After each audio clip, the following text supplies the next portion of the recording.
किसी ने बड़े कमाल की बात कही है कि एक वो है जो देता बेहिसाब है और एक हम हैं जो नाम भी लेते हैं तो गिन गिन कर लेते हैं। और ऐसी वीडियोस देखने के लिए सब्सक्राइब करें माय एफएम का यूट्यूब चैनल और दबाएं बेल आइकॉन। नमस्ते दोस्तों, माय एफएम से मैं हूं आरजे कार्तिक। एक आलसी लड़का था, कोई काम नहीं करना चाहता था, भरपेट उसे भोजन मिल जाए, उसे और कुछ चाहिए नहीं था। तो उसे किसी ने कहा भाई आश्रम है, वहां भरपेट भोजन मिलता है, 2 समय का नाश्ता भी मिलता है, काम भी कुछ नहीं करना पड़ता। उसने कहा ठीक है। वो सांसारिक जीवन छोड़ करके बाबा बन गया। उसने कहा मैं यहीं रहूंगा। गुरुजी बड़े अच्छे थे, उन्होंने कहा ठीक है भाई आओ, स्वागत है आपका भी। सुबह सुबह प्रवचन होते थे, बाकी समय आराम करता था, भोजन मिलता था, कोई दिक्कत नहीं।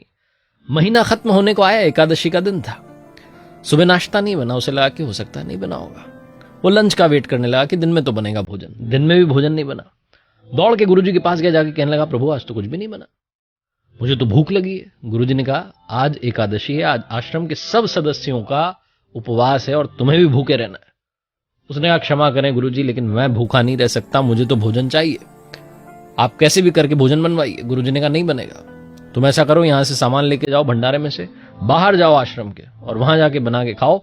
और याद रखना खाने से पहले भोग अवश्य लगाना, भगवान को बुलाना, भोजन करवाना, भोग जरूर लगाना। भोला भक्त था, उसने कहा ठीक है। ये सामान लेके गया, जाकर के इसने फटाफट से भोजन तैयार किया जैसा इसे आता था, रूखा सूखा, और कहने लगा कि प्रभु आइए भोग लगाइए, प्रभु आइए भोग लगाइए। तो भगवान तो आए नहीं। तो इसने कहा भगवान मुझे पता है आपको अच्छा खाने की आदत है, अब ये तो रूखा सूखा बन रहा है, मुझे आता भी नहीं है बनाना, इसलिए आप नहीं आ रहे। भगवान श्री राम अपने भक्त की जो भक्ति थी, जो सरलता थी, उस पर मुस्कुरा दिए, उन्होंने दर्शन दे दिए। प्रभु पधारे तो चौंक गया। इसने कहा भाई मैंने तो सिर्फ एक का बनाया था, मुझे तो ऐसा लगा ऐसे ही मन मन में लग जाएगा भोग, भगवान थोड़ी आते हैं खाने के लिए। इसने अपना अकेले का भोजन बनाया था, लेकिन प्रभु पधार गए तो प्रभु के सामने वो थाली रख दी और इसने कहा कि आप पाइए, मैं तो भूखा रह गया हूं, लेकिन आपके दर्शन पाके मन प्रसन्न हो गया। लेकिन जाते जाते बस ये बताइए कि अगली बार कितने आओगे, क्योंकि एकादशी तो हर महीने आती है। भगवान अपने भक्त की भक्ति पर मुस्कुराए और चले गए। फिर से एकादशी आई, फिर से गया सामान लेकर के, सिला कि 2 का तो लेकर के जाता हूं, वो तो आएंगे ही सही, बाकी जो होगा देखा जाएगा। इसने फिर से प्रसन्नता से भोजन बनाया और कहा प्रभु आइए भोग लगाइए, प्रभु आइए भोग लगाइए। अब की बार चमत्कार हो गया, भगवान श्री राम के साथ में मां सीता भी थी। भक्त ने बेचारे ने 2 का भोजन बनाया था, उसका और भगवान का, अब की बार मां भी आ गई। 3 सदस्य हो गए खाने वाले। इसने कहा दोनों का भोजन लगा दो, अपन फिर से भूखे रहेंगे। फिर से भूखा बैठा रहा। भगवान श्री राम ने, मां सीता ने भोजन पाया, जाने लगे तो फिर कहने लगा प्रभु क्षमा करो, लेकिन बता के जाओ कितने आओगे अगली बार, ताकि उतनों का भोजन बनाओ। भगवान कुछ नहीं बोले। फिर से आश्रम आया और अब की बार गुरुजी से कहा, जब एकादशी आई, कि गुरुजी मैं जा रहा हूं भोजन बनाने के लिए, लेकिन भगवान अकेले नहीं आते, लोगों को साथ में लेके आते हैं। तो मुझे नहीं पता कि अब की बार कितने आएंगे, कम से कम 5-7 लोगों के लिए तो मुझे अनाज चाहिए। गुरुजी ने कहा बावला हो गया, ये भूखा रह रह के पागल हो गया। उन्होंने कहा ले जा। लेकिन गुरुजी को मन में शंका हुई कि कहीं ये अनाज ले जाके बेच तो नहीं रहा है। तो पीछे पीछे चोरी छुपे चल दिए देखने के लिए कि हो क्या रहा है। भक्त जो था वो पहुंचा नदी किनारे, जहां वो भोजन बनाता था। भोजन बनाने के लिए अब की बार उसने तो सीधा ही निमंत्रण दे दिया, भगवान आइए भोग लगाइए, भगवान आइए भोग लगाइए। अब की बार उसने खाना बनाने का रिस्क नहीं लिया। उसने कहा भोजन बनाऊंगा, पता नहीं कितने आएंगे, फिर भूखा रह जाऊंगा, और जितने आएंगे अब की बार खुद ही बना के खा लेंगे। भगवान उसकी सरलता पर फिर से प्रसन्न हुए, फिर से उन्होंने दर्शन दिए और अब की बार पूरा राम दरबार आ गया। भगवान श्री राम, मां सीता, लक्ष्मण जी, भ्राता भरत, भ्राता शत्रुघ्न, हनुमान जी सब पधार गए।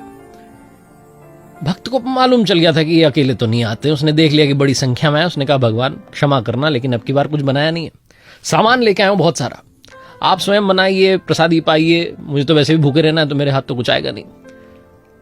जो गुरुजी थे वो चोरी छिपे सब देख रहे थे। उन्होंने देखा कि भक्त जो है चुपचाप बैठा, बना कुछ नहीं रहा है, क्या हो गया। उनसे रहा नहीं गया, वो पहुंच गए और भक्त से कहने लगे भाई बना क्यों नहीं रहे हो।